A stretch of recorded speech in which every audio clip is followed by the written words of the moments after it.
What's up everybody, Grant Cardone here to sell you on my newest syndication. We are buying $1 million. All right, let me cut the crap out. What's up everybody, my name is Ray Rodriguez. I'm a real estate agent and a real estate investor out of Las Vegas, Nevada. I'm also a student in the Future Flipper All-Star Coaching Program where I've learned everything that I know about real estate investing, and now I'm making videos to share some of those things with you as well. If you'd like any more information on the coaching program that I am in, just shoot me a DM on Instagram.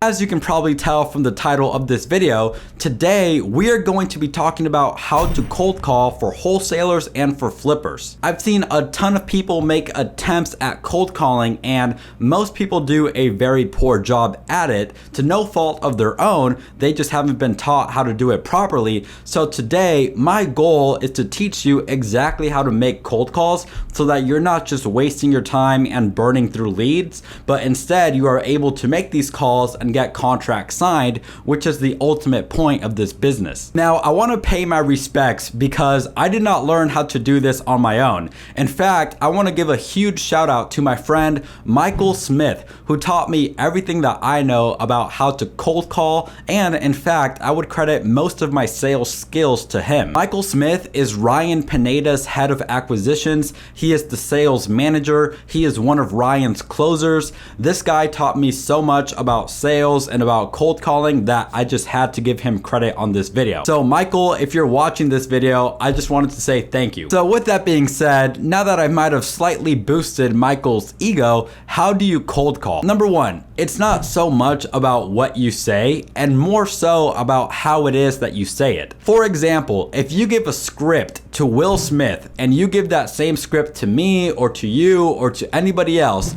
chances are Will Smith is going to perform that script 1,000,000 times better than any one of us. And it's not because Will Smith is just naturally better than everyone. Well, I'm sure he has his God-given talent, don't get me wrong, but the reason he's going to perform the script better than everybody else is because of how much he's worked at his craft. The guy doesn't just show up in front of the camera and start talking and suddenly make some of the best movies of all time. He works on his scripts at home, he practices, he rehearses, he does everything that he needs to do in order to perform that script at a high level. So whether you use my script or anybody else's script, just know that there isn't some magical script out there that is gonna get you all of these deals. Whatever script you resonate with, make sure you practice that script on your own so that when you are actually calling sellers, you have practiced it, you have rehearsed it, and it sounds good. The last thing you wanna be doing is never having been practiced a script before, you pay for a list of motivated sellers and you start calling these people without ever having practiced before. You're gonna sound horrible on the phones and sellers are gonna be able to pick up on that and they are going to hang up on you. Why would you ever practice on your sellers when you've already paid money to access those lists? The point that I'm making is just make sure that you practice before you start making some phone calls. Now that you know that, there are 4 things that you need to find out when you are cold calling sellers. These 4 things are the main reason why we are making this cold call to begin with. The first thing you need to find out is the condition of the property. You want to know, is this a property that just needs a little bit of updating, or is this a complete fixer-upper? The second thing you want to find out is that person's motivation to sell the property. It's not every day that someone wants to sell their house for 20 or 30% below market value. So it is your job to find out what is driving that person to sell their house at such a significant discount. The third thing you need to find out is that person's timeline. Do they want to sell their house within the next 7 days, or do they want to sell their house within the next 6 months? As a real estate investor, it is your job to find out that information. And then the fourth and final thing that you need to find out is the price that that person wants to sell their property for. Now that you know all of that, this script is designed to help you uncover all of those pieces of information when you are on the phone with the seller. So with that being said, let me share with you exactly how I learned to cold call sellers. This is the exact same script that I've used to make hundreds and thousands of phone calls. So first things first, here's what I do. I like to come from a place of curiosity. So let's say the seller's name is Susan. I'm gonna say, hey, Susan, all right? I'm very curious. I wanna make sure that I am speaking to the homeowner, or I just wanna know who it is that I'm speaking to. So I say, hey, Susan, and typically they say yes or yes, who's this? And that is when I say, hey, Susan, my name is Ray. I was just calling to ask if you would ever consider a cash offer for your house on 123 Banana Street. Once that person says yes, I'm gonna say, okay, great.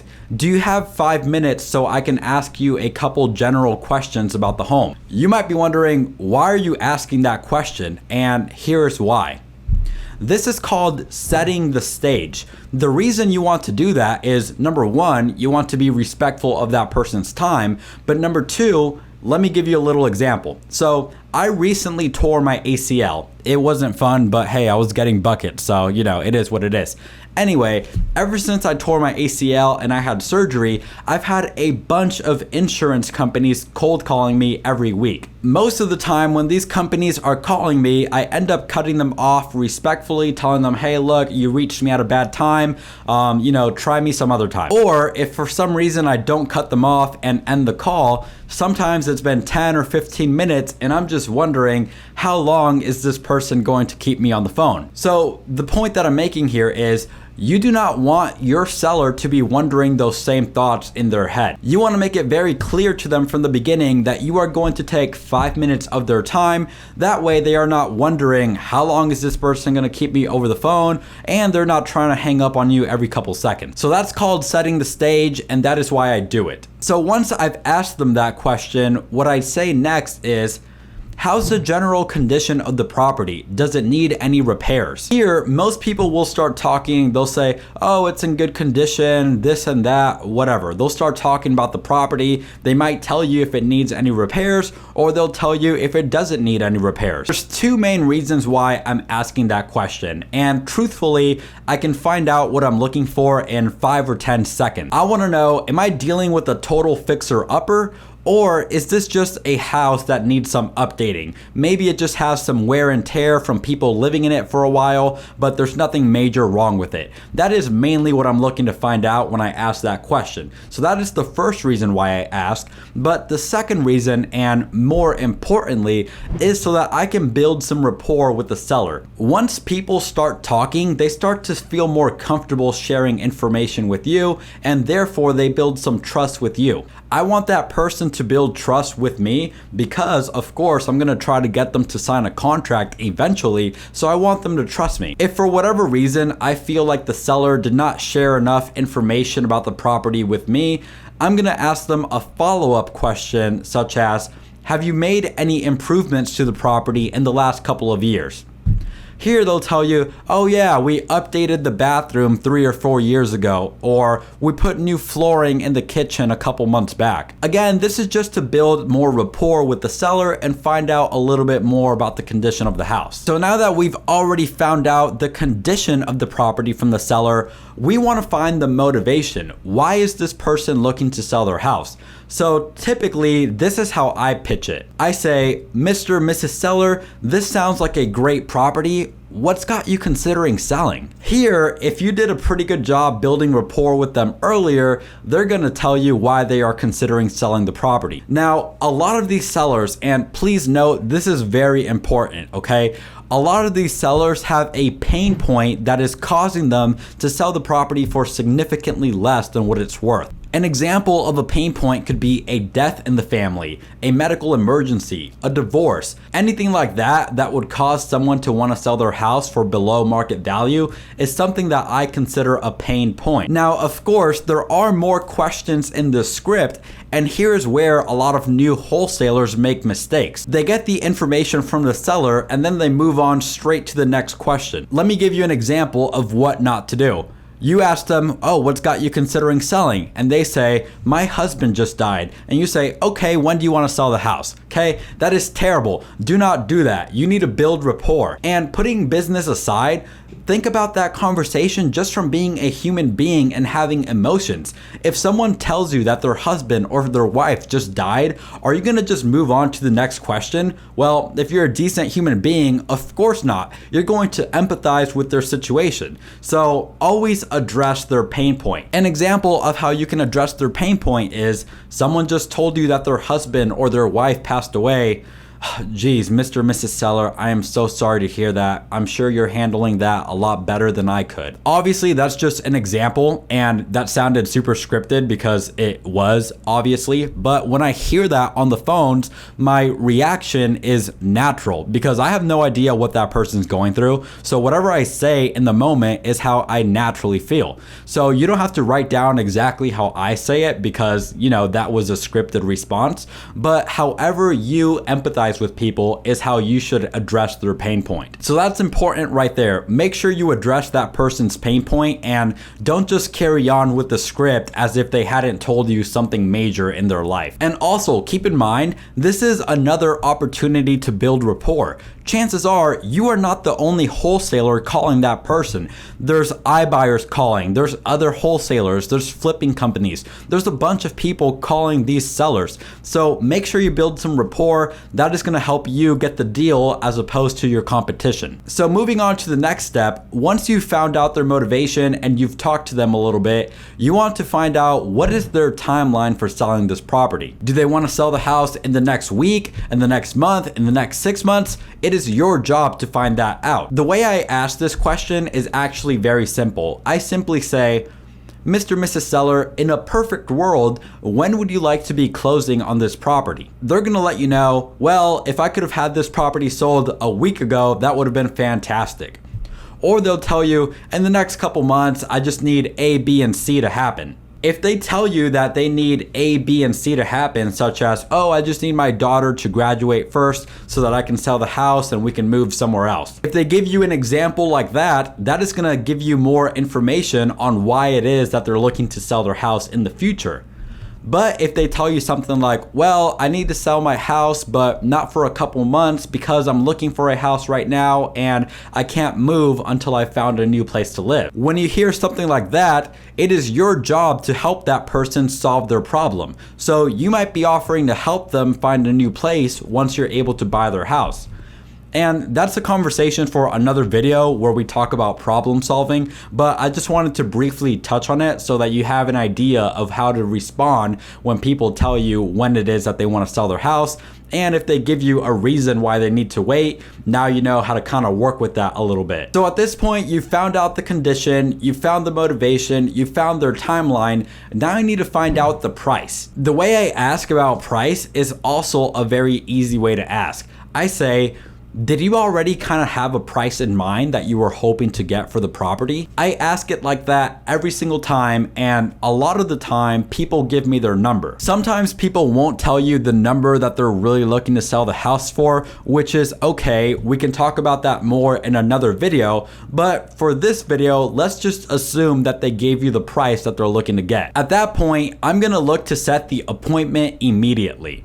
The only time I wouldn't necessarily look to set an appointment is if we are just way too far off on numbers. If my max offer is $300,000 and they are looking to get $500,000, I'm not really gonna pursue that lead. I will straight up let the seller know, Mr. and Mrs. Seller, I think we are just way too far off on price here, and unfortunately, I don't think I would be the right buyer for you. If that's the number you're looking to get, have you considered listing the property with a realtor? There's two reasons why I say that. Number one is genuinely to help that person out. If they think I'm gonna pay market value when I'm not, I'll let them know from the beginning, hey, I'm not your buyer. You should look elsewhere. Maybe call an iBuyer or call up a realtor. Maybe someone like that can help you out a little bit more than I could.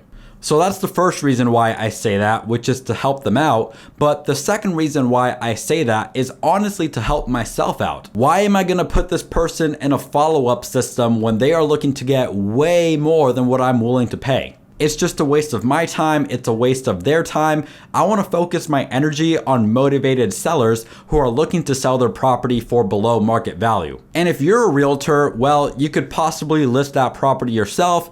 I am a realtor. I could list it myself, or I could refer it out to another realtor. That's entirely up to you. But let's say the number that they gave you is relatively close to your max offer. At this point, you're gonna look to set the appointment, and here's how I do that. Once I've gotten their price and I realize that their number is pretty close to what my offer is, here's what I tell the seller in order to make an appointment and try to go get that contract signed. Mr. and Mrs. Seller, based on what homes are selling for in your area, other investors have been paying between $250,000 to $265,000 for houses in your neighborhood.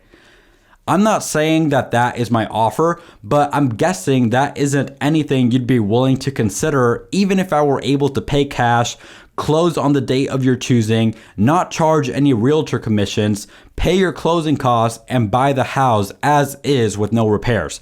That's not a price range that you would even consider. Is that correct? You might be wondering, Ray, why are you kind of trying to get them to say no to your offer? Well, this is a strategy called just taking it away. You want to make the seller feel like you guys just may not be able to make something happen here. And the reason for that is if that person is truly a motivated seller, you're going to find out right then and there.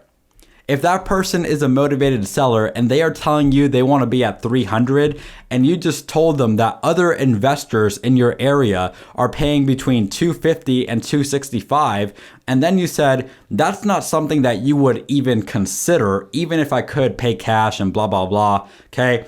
That person is going to think, well, I mean, I do need to sell this property for A, B, and C reason. If I'm not paying any realtor fees or closing costs, and they're making this a very hassle-free process where they're buying the house as is, I don't have to deal with showings or appraisers or inspectors, any of that stuff, maybe I could consider something between 250 and 265. That is exactly what that person is going to be thinking if they are a motivated seller. So therefore, that helps you tremendously because the way that they answer that question is going to let you know whether or not they are a motivated seller. Or it'll at least show you how motivated that person is, or if they're not that motivated at all. Sometimes the seller will drop their price right then and there. They'll say, I can't do 250 or 265, but maybe I can do 280. Once you've already kind of dropped the mic on the seller and said, I know that's not even something that you would consider, is that correct? And they answer that question, here's how you finally set the appointment. Assuming they're like, well, maybe I would consider it, or if they come down on their price, what you say is, the next step, Mr. and Mrs. Seller, would be for me to come out and take a look at your property.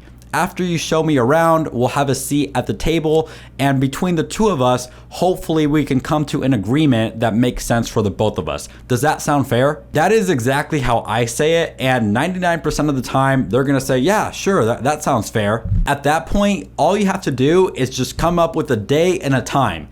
There is a saying in real estate that time kills all deals. I don't want to set an appointment for a week out or 2 weeks out. Ideally, I want to be in that person's house today or tomorrow. So what I do is I go with what is called the option close. I'm going to give them two options for when they want to meet with me. I'm going to say, okay, great. I have an availability today at 2 or tomorrow at 4. Which of those works better for you? Here's why you do that. If you guys remember from earlier in the video, we ask a lot of open-ended questions. For example, we ask open-ended questions when we are trying to find out condition. We ask open-ended questions when we are trying to find motivation. Those questions get people thinking and talking. When it comes to setting an appointment, I don't want you thinking of ways to push it out there for me to meet you. I want to give you option A or option B, and I'll let you pick which one of those works better for you. Asking the question that way makes it seem like those are the only two available times, and it kind of forces them to pick one of those times. And obviously, not everybody is going to be available for your schedule, so you might have to make some adjustments, but the point is, try not to set an appointment for way too far out in the future. Once you've set a time, there's only one more question that I like to ask. And here it is. Basically, before I even go out there, I want to find out if there is anything that could possibly kill my chances of getting this contract signed. A common objection that you might get when you are meeting face to face with a seller is, oh, I can't sign this contract. I have to talk to my daughter first, or I need to talk to an attorney, or I need to talk to a realtor, okay? You don't want that happening to you when you are face to face at that person's house. The question I ask is, Mr. and Mrs. Seller, if when I come over, we are able to agree on something that works for both of us, would there be anyone else who you need to speak to before we are able to put everything in writing and move forward? The reason I ask that is I don't want her to go through all this work and then before we sign the contract, they tell you, nope, I can't. I gotta go talk to somebody else. I need, my mom to approve this or my daughter, whoever, right? That sucks. You wanna ask that question before you ever meet them in person. Therefore, if they try to tell you in person that they cannot sign the contract because they need to go talk to somebody else, you're gonna say, I'm just a little confused. I was under the impression that you were the sole decision maker here and that there was no one else you needed to speak with. That's gonna make them feel like a liar, or that's gonna uncover their true motivation if you haven't found that out already. So just ask that question first. I promise you it'll save you a lot of time and headache, and trust me, I'm speaking from experience. I've made that mistake in the past, so that is why I'm telling you to avoid it. So that's it, everybody. I know this video went a little bit longer than most other videos, but I think it was an essential video to really break everything down. That is exactly how I cold call. That is exactly how I get my contract signed. I've taught other people how to do this the exact same way I'm teaching you. All I ask is that you give this video a thumbs up, hit that subscribe button below. Again, if you want to join the coaching program that I am a part of, therefore you'll be able to learn a whole lot more about real estate investing, just shoot me a DM on Instagram or go to futureflipper.com. Thank you all so much for watching. I'll see you all next time. Peace.